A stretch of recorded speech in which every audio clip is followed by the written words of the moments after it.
Hello everyone, this is Rizwana Khatoon, assistant professor botany. आज मैं आपके सामने सीड जर्मिनेशन टॉपिक पर लेक्चर देने वाली हूँ। सीड जर्मिनेशन, सीड क्या होता है? सीड ही अगर हम देखा जाए तो सीड ही जो प्लांट बॉडी बनने वाली है उसका एक मिनिएचर होता है, यानी कि सीड वो पहली इकाई है जिससे हमारा फुल प्लांट बन करके तैयार होता है। सीड के अंदर में एम्ब्रियो पाया जाता है। सीड के अंदर में एम्ब्रियो पाया जाता है जो कि लिविंग कंडीशन में रहता है और फेवरेबल कंडीशन पे आने पर जर्मिनेट होता है। और ये जो सीड होता है ये सीड सराउंडेड होता है सीड कोट के थ्रू।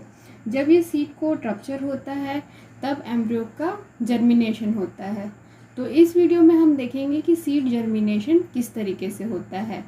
सीड के अंदर पाया जाता है एम्ब्रियो और एम्ब्रियो का फॉर्मेशन होता है जाइगोट से।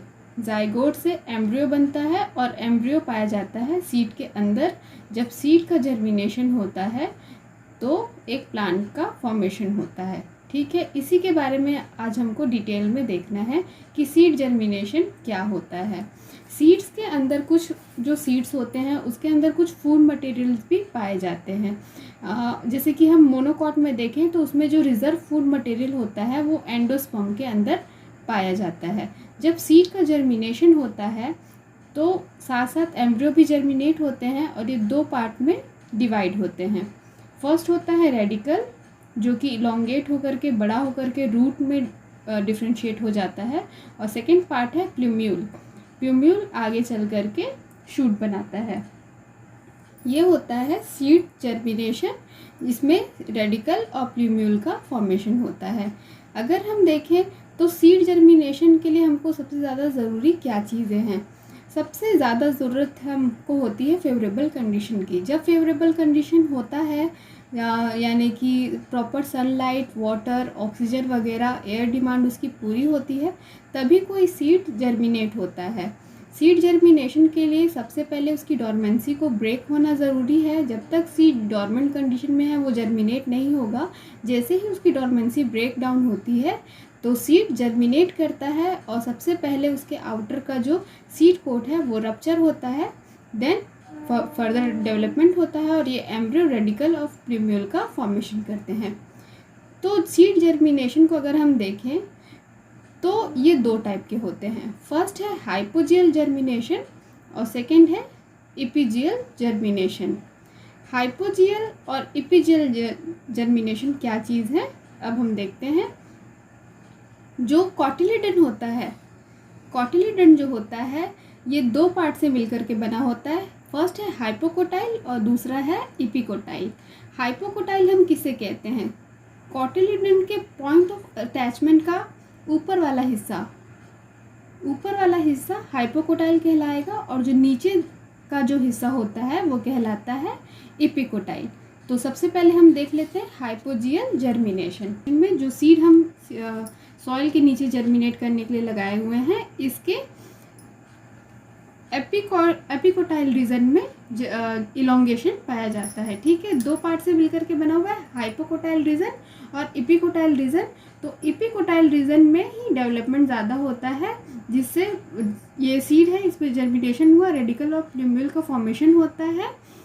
प्लूम्यूल जो है वो शूट बनाता है और रेडिकल रूट बनाता है। इसके एपिकोटाइल रीजन यानी कि बिलो देन कॉटिलिडन के नीचे वाले हिस्से पे ज़्यादा इसमें डेवलपमेंट होता है। तो इस नीचे की वजह से इसमें रूट बनता है और ऊपर की तरफ शूट बनता है।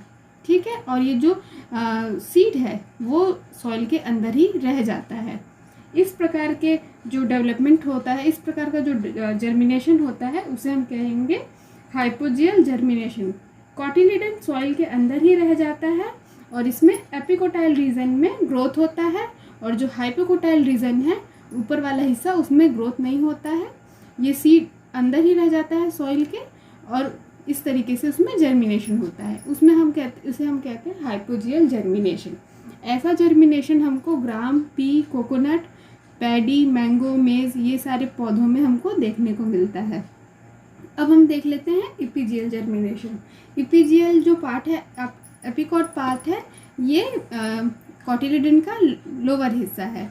इसमें क्या होता है, इसमें जो हाइपोजियल हिस्सा होता है यानी कि ऊपर वाला हिस्सा, ये ज़्यादा डेवलपमेंट करता है। सीड को हम सॉइल के अंदर डाल दिए जर्मिनेशन के लिए, फिर ये इसमें रेडिकल और प्लूम्यूल का फॉर्मेशन होता है, और इसका हाइपोकोटाइल हिस्सा जो होता है वो बहुत ज़्यादा एक्टिवेट हो जाता है, इलोंगेट होता है, और इसी में ही हमको इलोंगेशन दिखाई देता है। फिर एक नॉब लाइक स्ट्रक्चर, एक हुक लाइक स्ट्रक्चर बन जाता है, और ये कंटिन्यूसली ये ही डिवाइड करता है, ये इलोंगेट होते जाता है, और इसके साथ साथ जो सीड होता है ये भी ऊपर की तरफ बढ़ने लग जाता है। तो जब ये थोड़ा सा बढ़ जाता है तो ये ग्रीन जो कॉटिलीडन होता है ये ही ग्रीन कलर का होता है, इसमें ही फोटोसिंथेसिस की कैपेसिटी आ जाती है। सीड भी साथ साथ इसके ऊपर में शूट के साथ साथ ऊपर की तरफ आ जाता है, और नीचे रूट का फॉर्मेशन होता है। ये जो सीड है ये तब तक उस पर रहता है जब तक कि इसमें लीफ का फॉर्मेशन नहीं होता है। आगे चल करके फिर ये जो पार्ट है वो लीफ में कन्वर्ट हो जाता है, और जो सीड होता है वो डिसअपियर हो जाता है। ठीक है, हाइपोजियल जर्मिनेशन में हमने देखा था कि जो सीड होते हैं वो ज़मीन के अंदर ही रह जाते हैं, उसमें शूट और रूट का फॉर्मेशन हो जाता है, और सीड ज़मीन के अंदर ही रह जाते हैं और बाद में डिसअपियर हो जाते हैं। लेकिन एपिजियल जर्मिनेशन में सीड जो होता है वो कुछ टाइम के लिए प्लूम्यूल के साथ ऊपर की तरफ बढ़ता है, उसी के साथ रहता है, और बाद में जब तक कि लीफ का जब तक फॉर्मेशन नहीं होता वो उसके साथ ही रहता है। जब फिर लीफ का फॉर्मेशन होता है तो वो डिसअपियर हो जाता है। ठीक है, तो ये दो टाइप के जर्मिनेशन थे। अब देखते हैं हम factors essential for seed germination. Seed germination के लिए हमको कौन कौन सी चीज़ें रिक्वायर्ड है। जो सीड होता है उसके अंदर जो एम्ब्रियो होता है वो पूरी तरीके से डिहाइड्रेटेड होता है, मतलब उसमें बिल्कुल भी पानी का अमाउंट नहीं होता है। तो सबसे पहले इसको हाइड्रेटेड होना ज़रूरी है, इसमें वाटर एब्जॉर्ब होना इसमें बहुत ज़्यादा ज़रूरी है। वाटर के एब्जॉर्ब होने के बाद ही सीड जर्मिनेशन का स्टेप स्टार्ट होता है। तो सीड जर्मिनेशन सबसे पहला मेन फैक्टर है, सीड जर्मिनेशन के लिए सबसे पहला मेन फैक्टर है वाटर का एब्जॉर्प्शन। जब वाटर का एब्जॉर्प्शन होता है तो सीड जर्मिनेशन होता है। ठीक है, वाटर एब्जॉर्ब करके सीड स्वेलअप हो जाता है, और फूलने की वजह से इसका जो सीड कोट है वो रप्चर हो जाता है। सीड जब फूलने लगता है तो ये परमिएबल हो जाता है ऑक्सीजन के लिए, कार्बन डाइऑक्साइड के लिए, एयर वगैरह के लिए। तो सबसे पहले हाइड्रेशन होना यानी कि वाटर का एब्जॉर्ब होना सीड जर्मिनेशन के लिए मोस्ट इम्पॉर्टेंट फैक्टर है। इसके बाद सेकेंड आता है हमारा टेम्परेचर। टेम्परेचर भी एक बहुत ही इम्पॉर्टेंट फैक्टर है जिसके बिना सीड का जर्मिनेशन नहीं हो पाता है। टेम्परेचर भी एक ऑप्टिमम टेम्परेचर होना चाहिए जो कि सीड जर्मिनेशन को प्रमोट करे। बहुत ज़्यादा कम टेम्परेचर है तो भी सीड जर्मिनेशन में प्रॉब्लम आती है, और बहुत ज़्यादा हाई टेम्परेचर है तो भी सीड जर्मिनेशन में प्रॉब्लम आती है। ऐसा देखा गया है कि 25 to 30 डिग्री सेल्सियस का जो टेम्परेचर होता है ये सबसे फेवरेबल टेम्परेचर है सीड जर्मिनेशन के लिए। इसके बाद आता है एयर, यानी कि ऑक्सीजन मेन जो गैस है वो ज़रूरत है उसको, ताकि जो एम्ब्रियो है वो रेस्पायरेट कर पाए।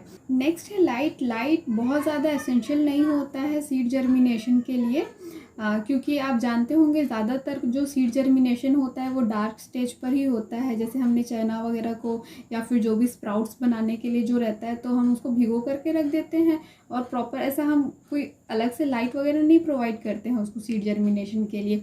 लेकिन क्योंकि लाइट की बहुत ज़्यादा रिक्वायरमेंट नहीं होती है, पर कुछ सीड्स ऐसे होते हैं जिसको लाइट की रिक्वायरमेंट होती है। इनिशियल स्टेप पे अगर हम जर्मिनेशन देखो, सबसे पहले सीड वाटर का एब्जॉर्प्शन करेगा, और एब्जॉर्प्शन जो होता है वो सीड के माइक्रोपाइलर एंड या फिर हाइलम जो पार्ट होता है वहाँ से देखा गया है कि वाटर का एब्जॉर्प्शन ज़्यादा होता है। वाटर के एब्जॉर्प्शन के बाद उसमें होगा ऑस्मोसिस और इम्बिशन, इसकी वजह से जो सीड होता है वो फूल जाता है।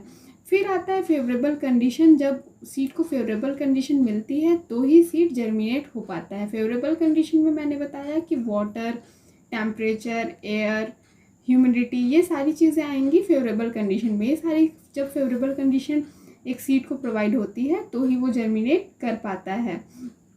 एब्जॉर्प्शन ऑफ वाटर की वजह से जो सीड कोट होता है वो फूल करके रप्चर हो जाता है, और रप्चर होने के बाद इसमें सीड जर्मिनेशन की प्रोसेस में एक स्टेप ये आगे बढ़ता है। इसके बाद जब वाटर एब्जॉर्ब हो जाता है सीड के अंदर, तो बहुत सारे सेल की मेटाबॉलिक एक्टिविटीज़ भी तेज हो जाती हैं। बहुत सारे एंजाइम जो कि इनएक्टिव कंडीशन में थे वो एक्टिव हो जाते हैं। बहुत सारी जो मेटाबॉलिक एक्टिविटीज़ हैं वो चालू हो जाती है और सीड जर्मिनेशन एक स्टेप आगे बढ़ता है।